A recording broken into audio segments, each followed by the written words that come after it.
Le principe, c'est qu'on reçoit une demande de notre partenaire OIM, l'Office international pour l'immigration, pour convoyer une famille, des mineurs, des enfants seuls, des familles ou des groupes vers les pays d'accueil. On les amène vers un nouvel espoir, une nouvelle vie, je ne sais pas, mais on leur donne, nous on a la chance par l'intermédiaire d'IOM de leur donner un nouvel espoir. Voilà. C'est accompagner une personne qui quitte son pays vers l'inconnu en lui expliquant pourquoi on fait tout ça et en lui donnant confiance dans la vie, dans le pays dans lequel elle va aller vivre. Il y a de l'inquiétude parce que ce sont des gens qui ont été... qui ont fui la guerre, des conflits, qui peuvent avoir été persécutés, etc. Donc ils sont dans une logique, je pense, de crainte vis-à-vis de l'être humain.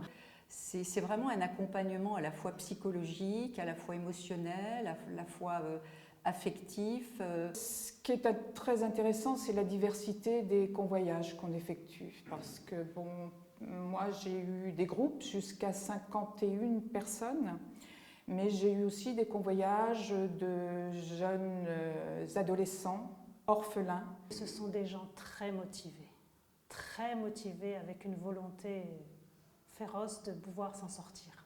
Ce qu'ils veulent, en fait, c'est s'en sortir. Ils veulent vraiment s'en sortir par tous les moyens. Ils veulent travailler, ils veulent trouver une nouvelle vie. Donc nous, on les accompagne, on les aide.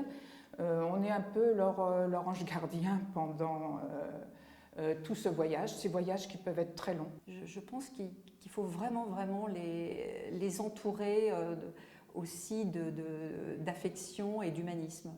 Il faut absolument que ces voyages pour eux ne rajoutent pas déjà à l'inquiétude qu'ils ont de partir vers cet inconnu, vers cette nouvelle vie. C'est épuisant. Ouais, j'ai dormi 2 jours en rentrant, 2 jours non-stop quasiment. J'étais mort. Il faut s'attendre à avoir de nombreuses heures d'avion, des changements.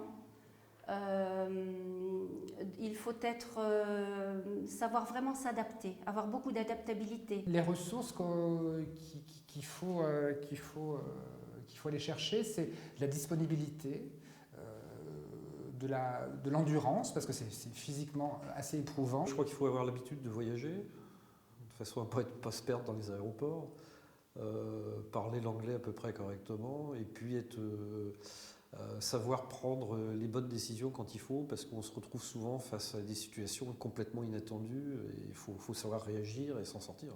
Quelquefois, ils sont malades, on peut jouer également les aides-soignantes, oui. Ouais. Je dirais qu'il faut savoir être patient dans certains cas, bien organisé, méthodique quand même, assez débrouillard. Le deuxième convoyage que j'ai fait, c'était à l'origine pour accompagner un vieux monsieur de 92 ans, un Congolais, je crois, qui était dans un camp de réfugiés au Rwanda, à côté de Kigali. C'était une femme avec ses 7 enfants, une femme congolaise qui ne parlait pas un mot d'anglais.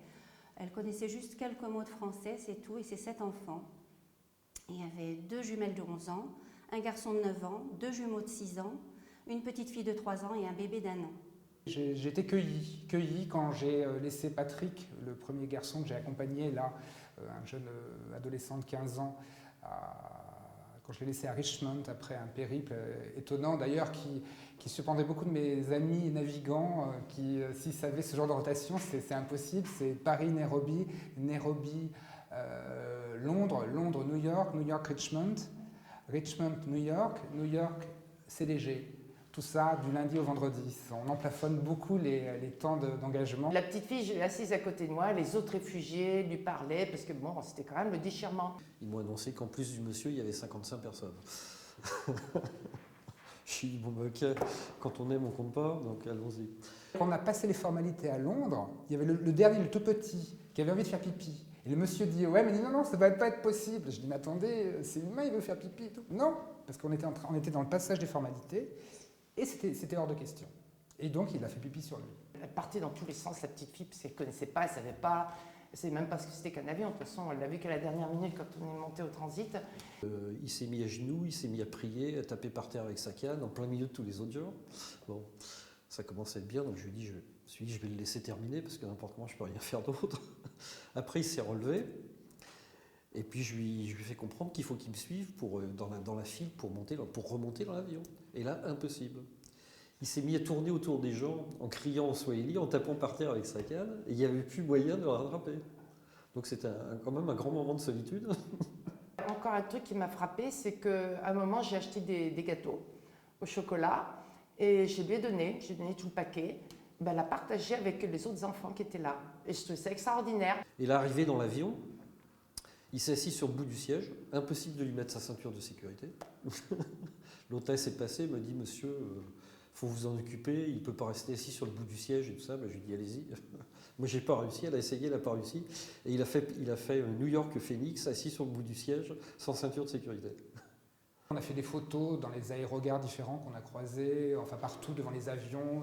Il découvrait tout pour lui, c'était la première fois qu'il prenait l'avion. Enfin bon, on a fait plein de photos et toutes ces photos-là, il était souriant, heureux, content de découvrir. Et là, à Richmond, pas du tout. Il était fermé, pas de sourire, rien. Et je me suis dit, là, il se passe un truc. Il est en train de prendre conscience que sa vie est en train de basculer. Et c'était un moment très, très, très touchant.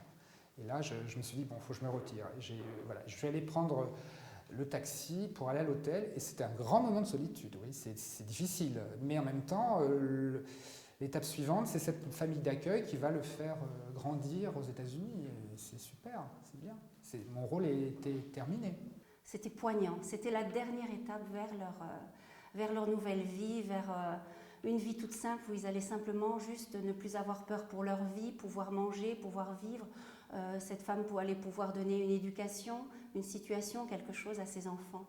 J'ai pleuré. Et d'ailleurs, je me suis dit, il ne faut pas pleurer parce que c'est pas mon histoire, c'est la sienne. C'est la sienne, son histoire, c'est 2 petites valises qui sont ridicules. Même sa valise enregistrée était minuscule. Et tout c'est sa vie. Il passait de sa vie de jeune réfugié de 15 ans qui a perdu son père, sa mère et ses 2 frères aînés dans des massacres. De jour au lendemain, en 5 jours, sa vie bascule. Et d'ailleurs, quand je l'ai pris dans mes bras et que je lui dis au revoir, lui était complètement fermé et figé parce que je pense qu'il percevait que sa vie était en train de basculer.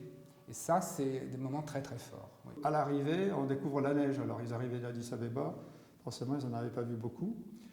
Et surtout, ils retrouvaient leur père qui était installé au Canada, et lequel père m'a envoyé ensuite une lettre fantastique, me remerciant en disant que j'étais envoyé de Dieu pour lui acheminer ses enfants. Et voilà, on en garde des souvenirs extraordinaires. La lettre, je l'ai gardée parce que je trouve que c'est une des lettres les plus merveilleuses que j'ai jamais reçues. Ils n'avaient pas vu leur papa depuis 3 ans, leur père depuis 3 ans et leur maman depuis 1 an et demi. Les enfants qui courent vers leurs parents. Qui courent. Ils ont 48 heures de vol derrière eux, mais ils se mettent à courir. J'ai eu droit ils se retournent et un grand sourire, c'était suffisant. Et j'ai pas trop envie de montrer mes émotions, mais là, c'est sorti tout seul. Et puis après, on s'est séparés. Puis voilà, donc on attend la prochaine mission, parce que c'est franchement agréable. C'est très, très agréable. Ma plus grande joie, ça a été un réfugié du Népal qui m'a écrit 4 ou 5 ans après son arrivée à Chicago, j'ai acheté une maison. Donc pour moi, c'était la preuve irréfutable que l'intégration s'était bien faite et que c'était une migration réussie. Je me suis senti utile, beaucoup plus que quand dans un avion, je réponds à un client exigeant. Il y en a, ça va être la Croix-Rouge, ça va être Action contre la faim. Moi, c'est Aviation sans frontières. Mais on ne s'engage pas sans avoir une sensibilité pour l'être humain en général. Il faut s'intéresser à l'humanité.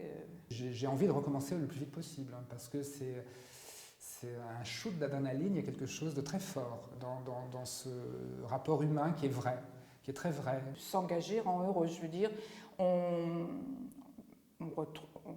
en tire toujours beaucoup de satisfaction.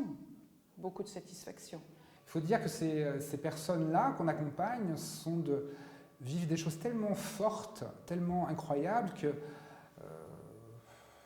ça remet nos petits soucis du quotidien à leur juste niveau, c'est-à-dire pas grand-chose. quand on voit l'actualité et tout le besoin d'aider ceux qui ont moins de chance que nous, je pense que c'est même un devoir de le faire. Et les voir partir comme ça vers une nouvelle vie, ils partent les mains dans les poches. Hein, c'est une belle leçon d'humilité.